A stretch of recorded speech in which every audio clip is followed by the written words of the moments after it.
Hari ini saya akan ceritakan berkaitan dengan pengenalan isu daging katil ini.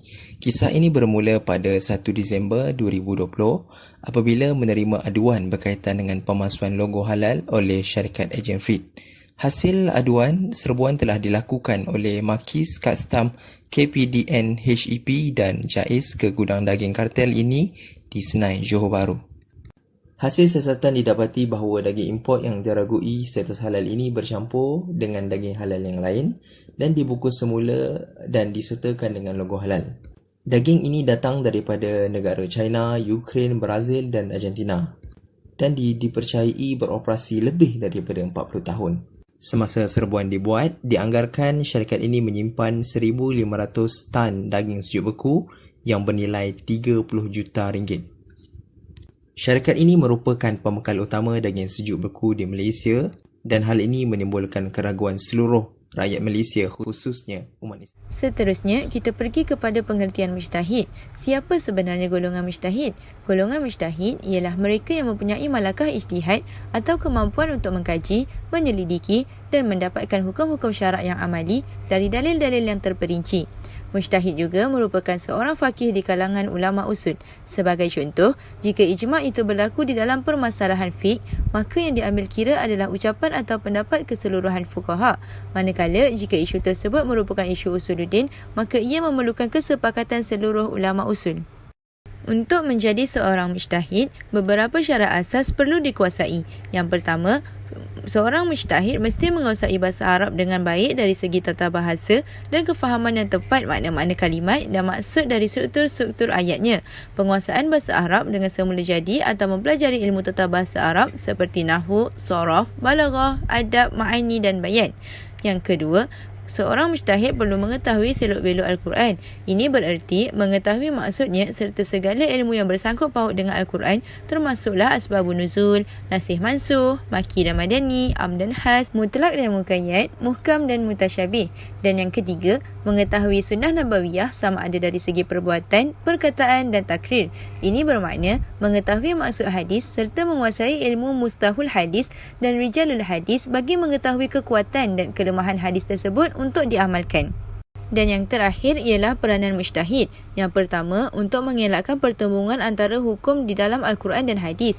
Yang kedua, untuk mengelakkan percanggahan hukum fiqh antara hadis. Dan yang ketiga, untuk meluaskan ruangan hukum fiqh di dalam hadis. Hukum berkenaan isu daging katil. Allah Subhanahu wa taala berfirman di dalam Al-Quran, Ya ayyuhallazina amanu kulu min tayyibati ma razaqnakum, yang bermaksud wahai orang-orang yang beriman, makanlah daripada benda-benda yang baik iaitu yang halal yang telah kami berikan kepada kamu. Surah Al-Baqarah ayat 172. Berdasarkan ayat di atas, jelas Allah Subhanahu wa taala memerintahkan kepada keseluruhan umatnya yang beriman untuk mencari sumber rezeki yang paling baik dan halal. Jika berlaku pencampuran di antara daging halal dan haram, maka kita boleh rujuk kepada kaedah fiqh, iaitu iza jatama'al halal wal haramu qalabal haram. Bermaksud, apabila bercampur antara halal dan yang haram, maka yang haram akan diutamakan. Walaupun terdapat beberapa bungkusan daging sekalipun yang haram di antara daging yang halal yang lain, maka dalam kaedah fiqh mengatakan bahawa jatuh haram bagi kesemua daging di dalam katil itu.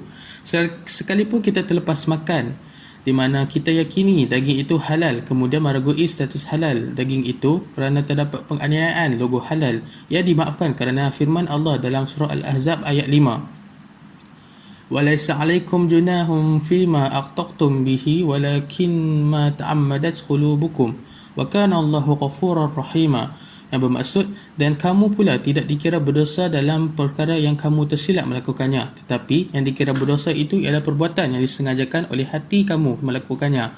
Dan ingatlah, Allah Maha Mengampun lagi Maha Mengasihani.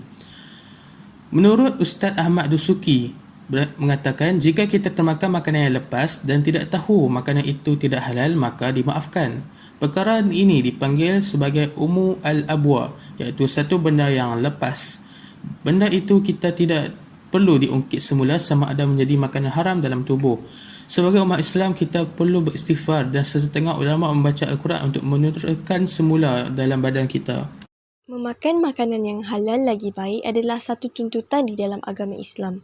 Firman Allah Subhanahu wa taala yang bermaksud, dan ia menghalalkan bagi mereka segala benda yang baik dan mengharamkan kepada mereka segala benda yang buruk.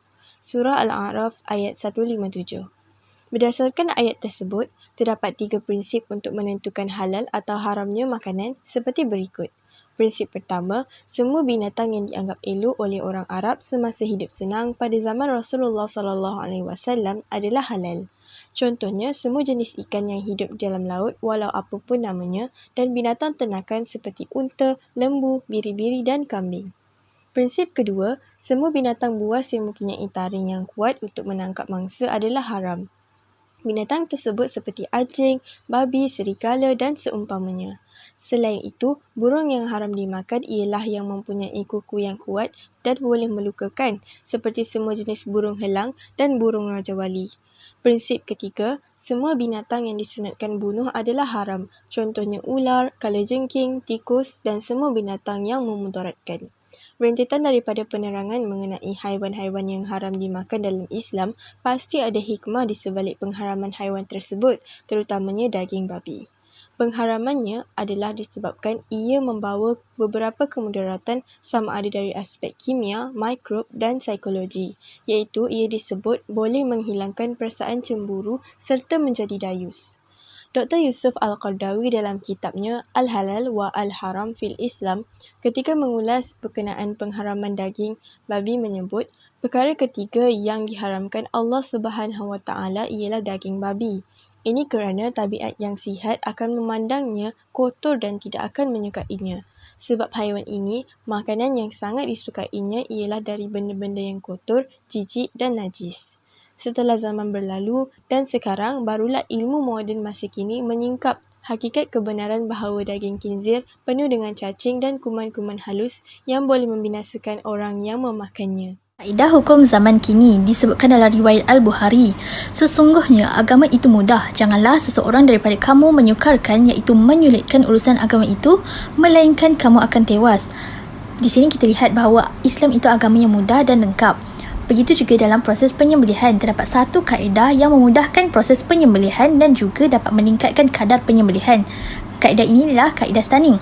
Stunning ialah kaedah memingsankan haiwan sebelum proses penyembelihan. Terdapat 3 kaedah stunning yang dibenarkan mengikut hukum syarak. Yang pertama, electric stunning. Kaedah ini dikhususkan kepada haiwan yang besar seperti lembu, kambing, kerbau dan biri-biri. Arus elektrik bagi lembu ialah 2.0 ampere manakala bagi kambing 0.75 ampere dan tempoh masa aliran elektrik ialah 3 hingga 6 saat sahaja. Stunner hendaklah dipakaikan di kepala dan bukan pada tubuh badan yang lain. Nombor 2, water bath stunning. Kaedah ini dikhususkan bagi ayam dan itik yang dibela secara domestik. Arus elektrik perlu dikawal bagi mengelakkan haiwan mati sebelum proses penyembelihan. Yang ketiga, penggunaan karbon dioksida. Haiwan yang akan disembelih diletakkan di sesuatu ruangan dan ruangan itu akan dipenuhi dengan karbon dioksida yang kemudiannya boleh memingsankan semua haiwan itu. Disebutkan dalam surah Al-An'am ayat 121, dan janganlah kamu makan dari sembelihan binatang-binatang halal yang tidak disebut nama Allah ketika menyembelihnya, kerana sesungguhnya yang sedemikian itu adalah perbuatan fasik iaitu berdosa. Di sini dapat kita simpulkan bahawa ketiga-tiga kaedah ini perlulah dikawal selia oleh seorang Muslim yang bertauliah. Mulanya, isu tentang status halal sesuatu makanan bukanlah sesuatu yang mudah untuk diputuskan. Ianya bukanlah berkenaan dagingnya haram sahaja seperti daging babi, tetapi ia juga berbalik kepada konsep halalan thayyiban iaitu bermaksud suci lagi bersih. Yang mana ia melibatkan proses penyembelihan dan proses pembersihan. Allah SWT menurunkan pelbagai perintah dan larangan untuk menjaga maslahah. Antaranya ialah tuntutan memilih makanan yang menepati konsep halal dan baik ataupun halalan thayyiban. Penelitian yang jelas terhadap suatu hukum hendaklah bersandarkan Al-Quran dan Sunnah. Berdasarkan dalil, dalam surah Al-A'raf ayat 175, dan dihalalkan bagi mereka segala yang baik dan diharamkan bagi mereka segala yang buruk. Quran ini menjelaskan bahawa kita hendaklah mengutamakan apa yang baik dan menjauhkan apa yang buruk. Sebagai pengguna yang bijak, kita hendaklah sentiasa peka dengan keadaan semasa. Apabila kita sudah mengetahui isu daging katil ini dan antara perkara yang kita boleh lakukan adalah menyokong penjualan daging tempatan. Hal ini kerana sekaligus dapat meningkatkan ekonomi negara. Yang kedua adalah menyemak status halal sesuatu barangan. Yang ketiga adalah jangan membeli kalau ada keraguan.